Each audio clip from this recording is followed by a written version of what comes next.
Kalorama, a recorded books high-bridge imprint, presents The Politics Industry, How Political Innovation Can Break Partisan Gridlock and Save Our Democracy, by Katherine M. Gehl and Michael E. Porter. Read by Stephen R. Thorne. Publisher's note: this audiobook has bonus material. Please contact whomever you purchased this audiobook from to request the material. All figures, tables, illustrations, and graphs referenced in this audiobook can be found in the bonus material. Forward. Republican Congressman Mike Gallagher, Wisconsin, elected 2016. Democratic Congresswoman Chrissy Houlihan, Pennsylvania, elected 2018. Before serving the United States as members of Congress, we each served as members of the armed forces. Chrissy earned a systems engineering degree from Stanford University on an ROTC scholarship and served in the Air Force, helping design defense systems for ballistic missile attack. Mike joined the Marines the day he graduated from Princeton University and served in intelligence across the world. Both of us felt we owed this service to our extraordinary country.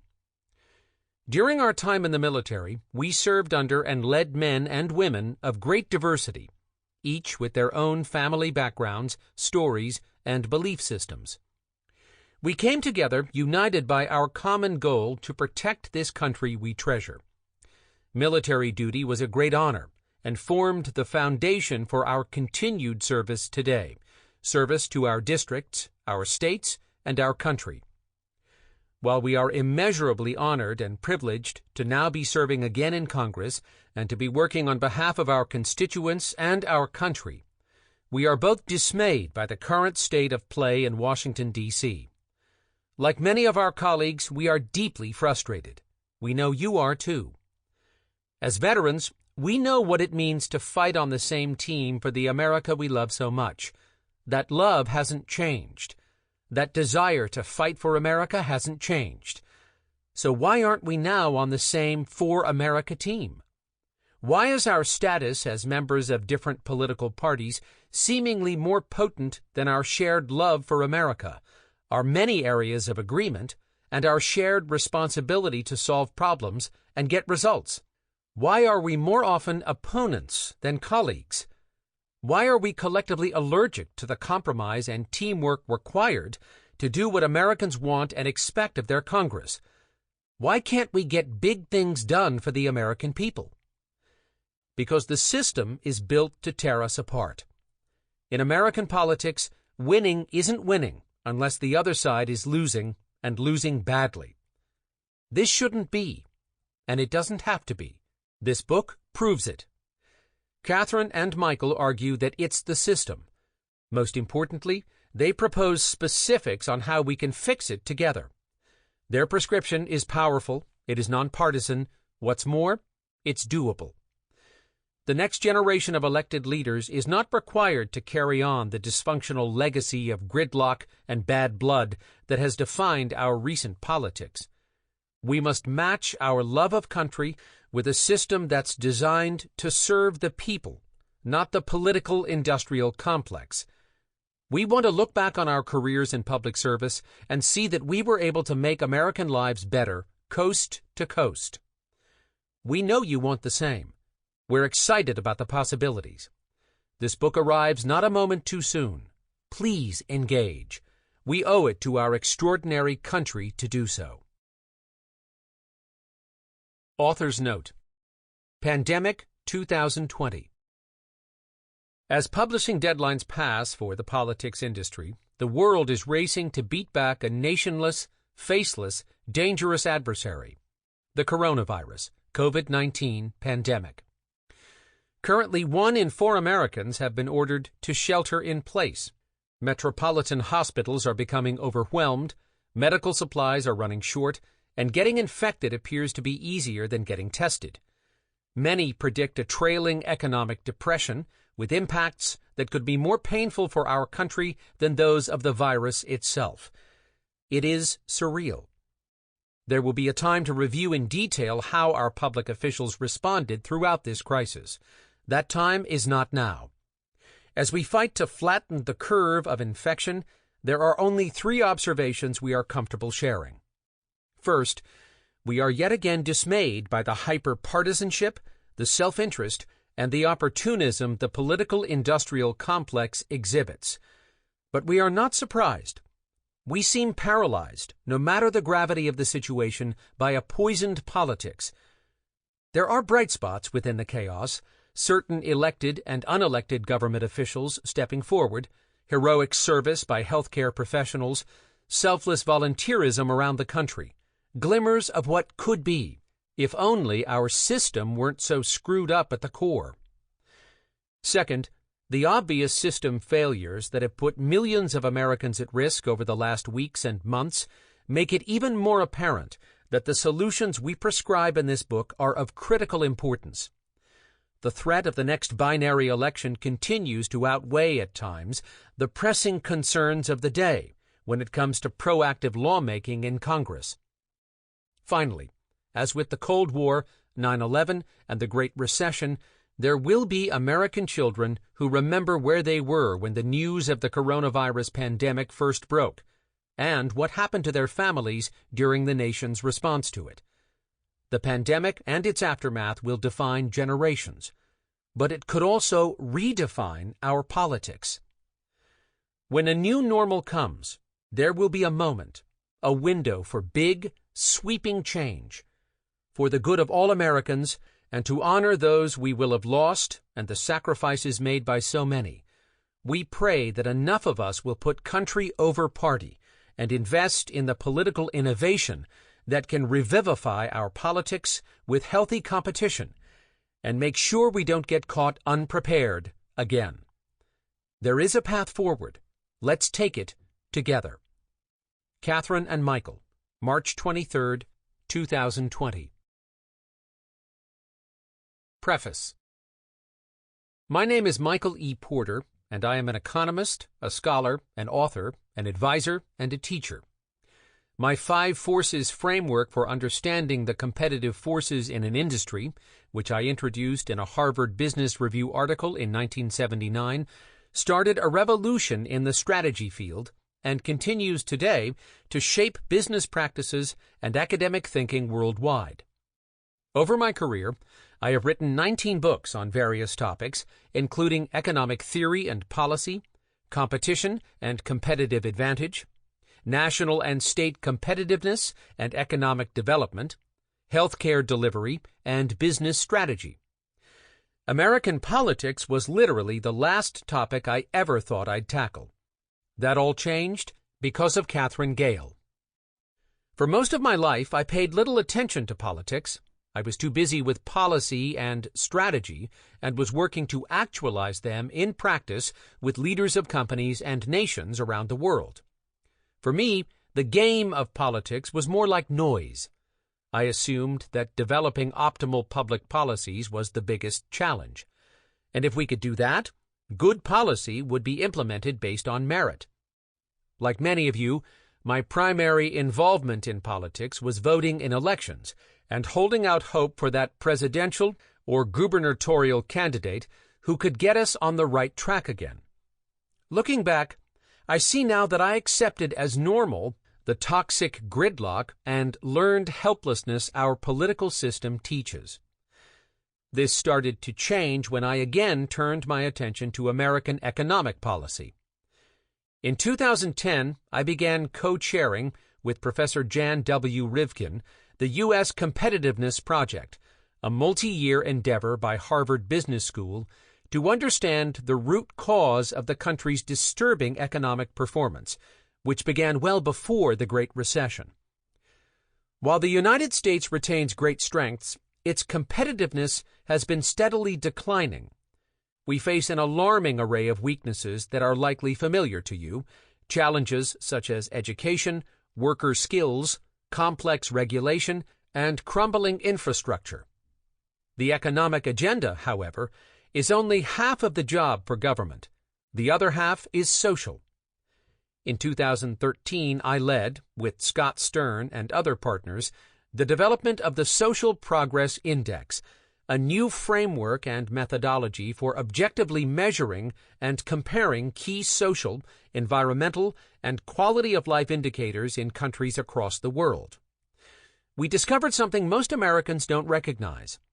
In the same way that our economic competitiveness has been declining, we are falling behind in many aspects of social performance, including some in areas we cherish and often pioneered. This decline in social performance has contributed to our economic challenges too, especially inequality. As we advanced the U.S. competitiveness project from diagnosis to action, my Harvard Business School colleagues and I put forward what we called the 8-point plan, which consisted of the most pressing policy priorities needed to revitalize our economic competitiveness. I traveled to Washington, D.C. multiple times to meet with members of Congress, and they unanimously agreed on what needed to be done. But nothing got done. No results. How could our pathfinding policy prescriptions for reversing decades of fundamental economic decline, which was leading to cascading impacts on citizens' opportunity and standard of living, not produce reforms? How could our plan gain bipartisan support behind closed doors, but generate absolutely no legislative action in public? I was mystified. Katherine wasn't. She was a veteran of high-level politics and political change efforts. Having already gone through what she calls the 5 stages of political grief, she was the ideal pastor for my political enlightenment. Katherine already left partisan politics behind and was deeply engaged in political innovation. But our collaboration in politics started with a business challenge. In 2013, Katherine asked me to consult on her company's strategy. She was the president and CEO of Gehl Foods, a $250 million high-tech food manufacturing company in Wisconsin. With more than a century of innovation under its belt, the company found itself faced with precipitously declining fortunes. Katherine had been leading a turnaround effort at the company and was wrestling with how to best protect her father's legacy and keep the company competitive for another 100 years. Little did I know that while we were using the 5 forces and other tools of competitive analysis to analyze and develop a strategy for Gehl Foods, Katherine was conducting a parallel analysis of what she came to call the politics industry. Her epiphany is the basis of this book. The competitive forces framework and other tools used for understanding competition in any industry could also be used to reveal the nuances of American politics. Katherine subsequently convinced me that politics was not some untouchable insider game immune to rigorous analysis, and she had the audacious idea that by demystifying politics, by looking at it as any industry, we could fix it.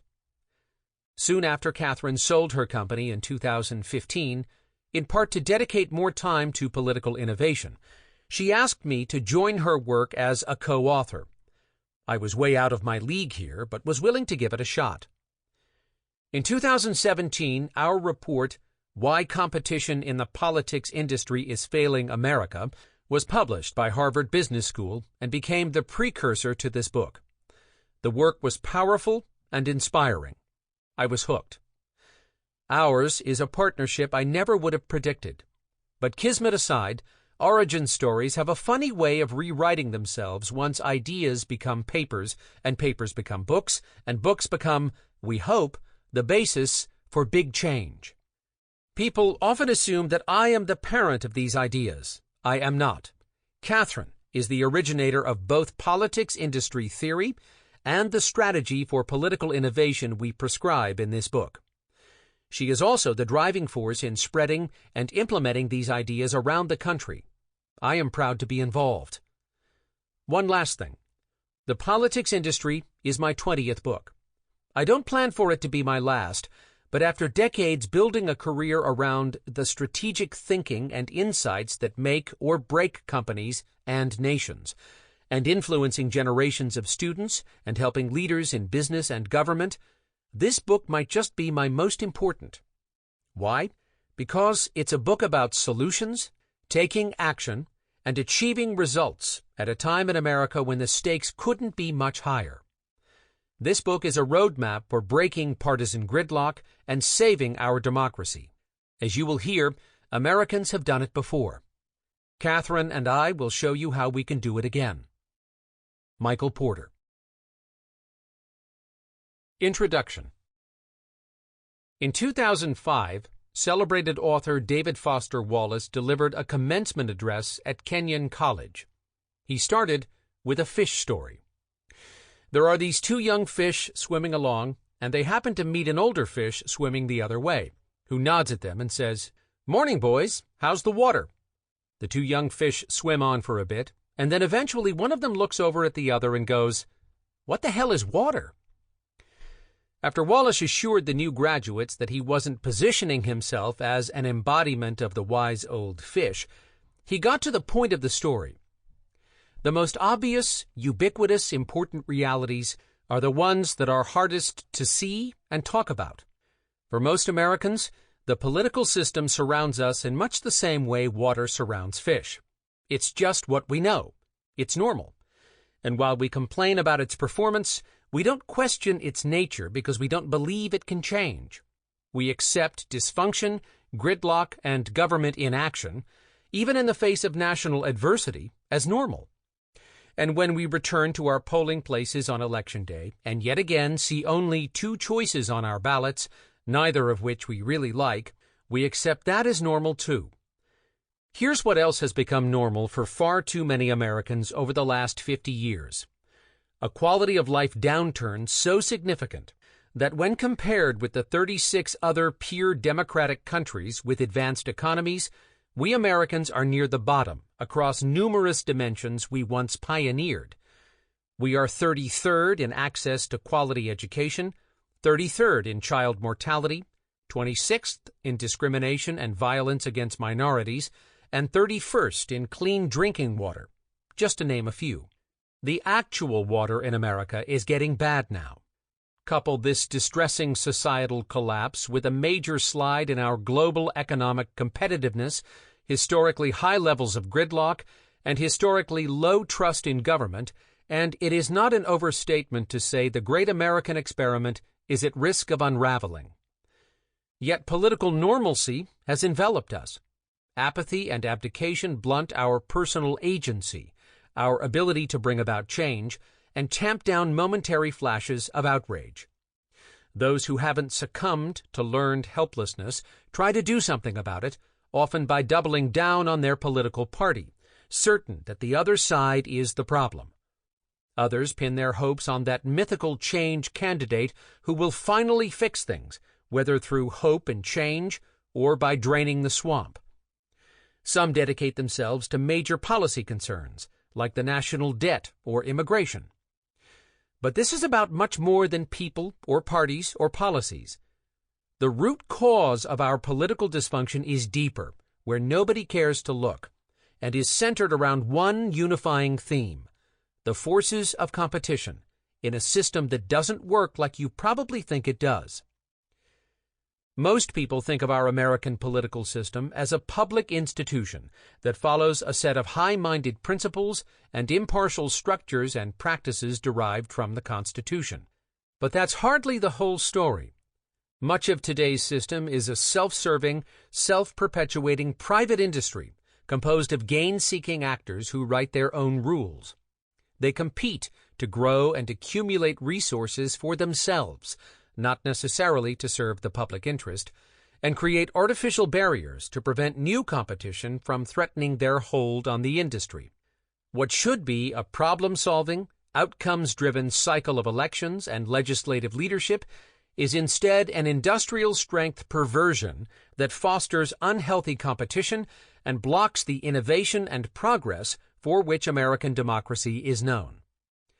Politics has become the preeminent barrier to addressing the very problems it exists to solve. The engines of this regression are the unheralded but all-powerful rules, structures, norms, and practices, what we call the machinery of politics, that quietly determine everything from how candidates get on a ballot and how we vote to how a bill becomes a law. And both sides of the ideological divide are to blame. Waves of unchecked engineering of these rules and practices, orchestrated jointly by Democrats and Republicans, have optimized the elections and lawmaking machinery to protect and perpetuate the politics industry itself and grow its power, not to produce results. The power of new competition to rein in the runaway system has been intentionally and systematically neutralized, augmenting a state of play now bound to its own dysfunction and inaction. Washington, D.C. is broken, right? We say it all the time, throwing our hands in the air, ceaselessly condemning the nerve center of our politics. And the claim must be true, because seemingly every candidate for office, regardless of political party, repeats it as a rallying cry.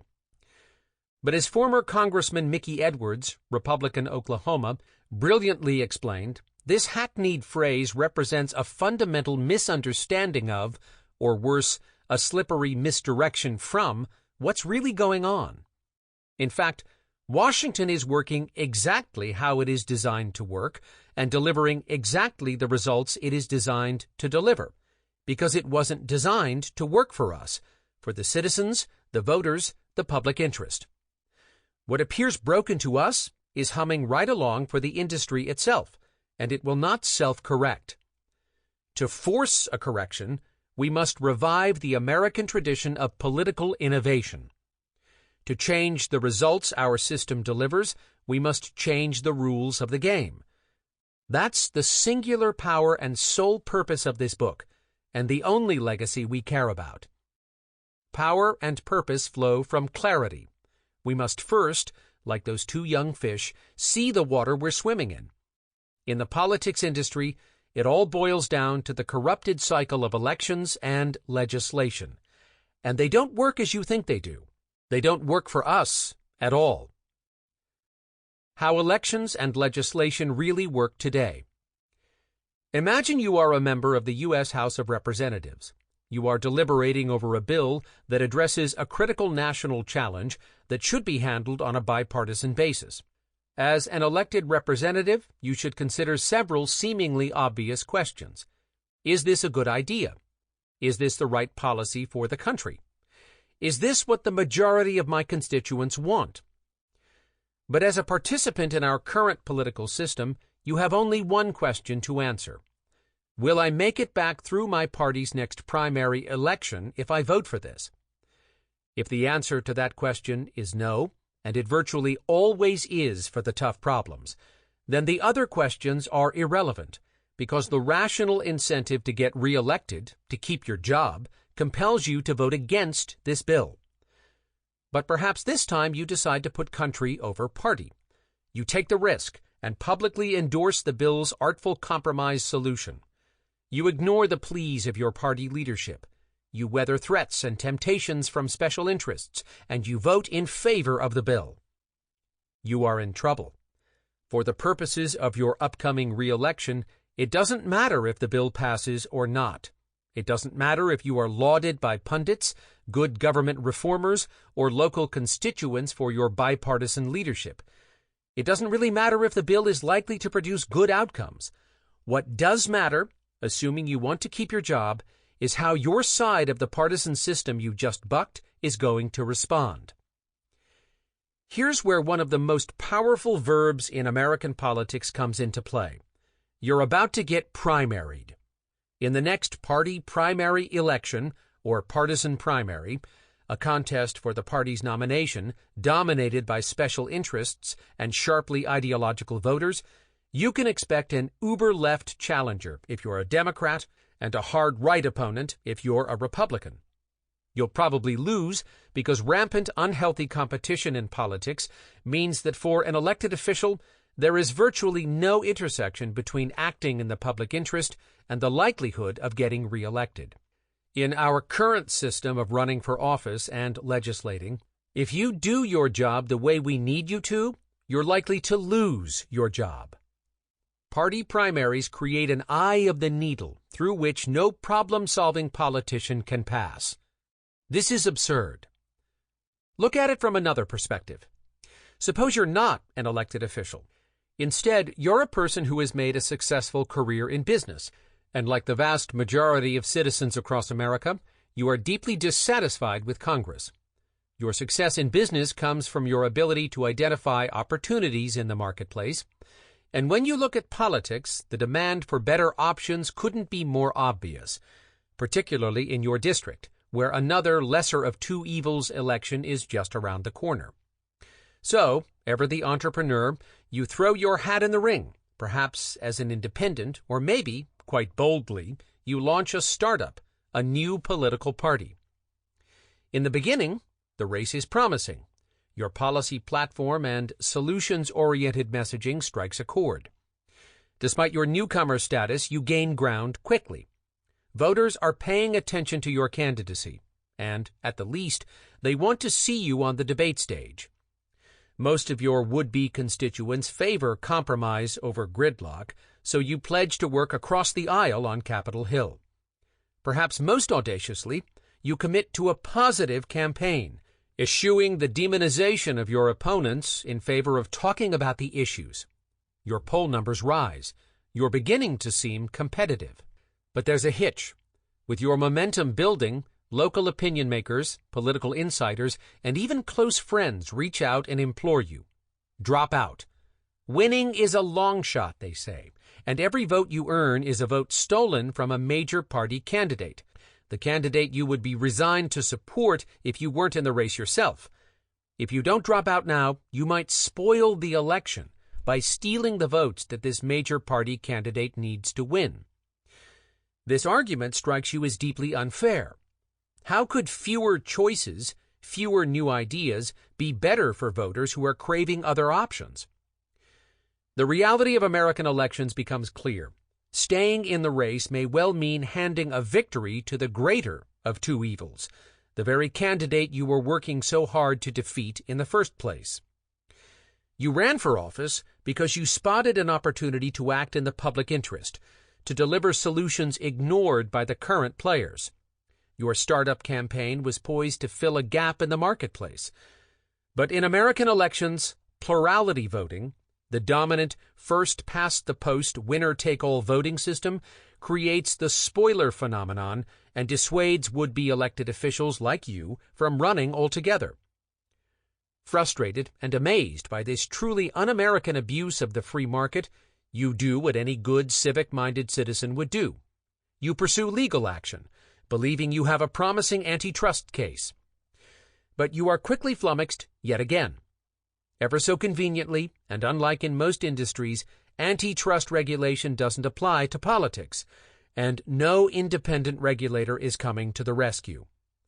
Welcome to the politics industry, where party primaries and plurality voting combine to punish the public interest. There are few incentives to solve problems. There is little accountability for results, and there are no countervailing forces to restore healthy competition. Yet. Fundamentals of Politics Industry Theory. At the center of the politics industry are two rivals that can only be described as a textbook duopoly, the Democratic Party and the Republican Party. Around this duopoly has risen a massive arrangement of actors and organizations, including special interest groups, lobbyists, big money donors, super PACs, think tanks, pollsters, consultants, and the media that bridges Washington, D.C. to the rest of the country. By nearly every measure, the duopoly and the supporting bodies around it, what we call the political-industrial complex, is thriving. A recent result will hammer the point home.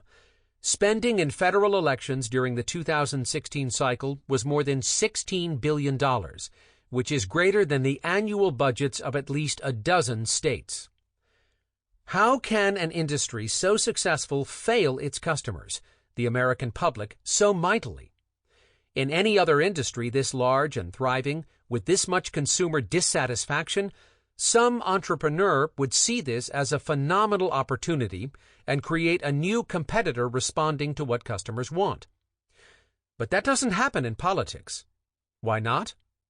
The answer to these questions lies in understanding the nature of competition in elections and legislating.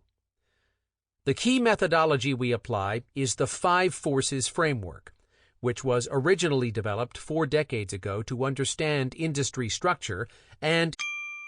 Sample complete. Ready to continue?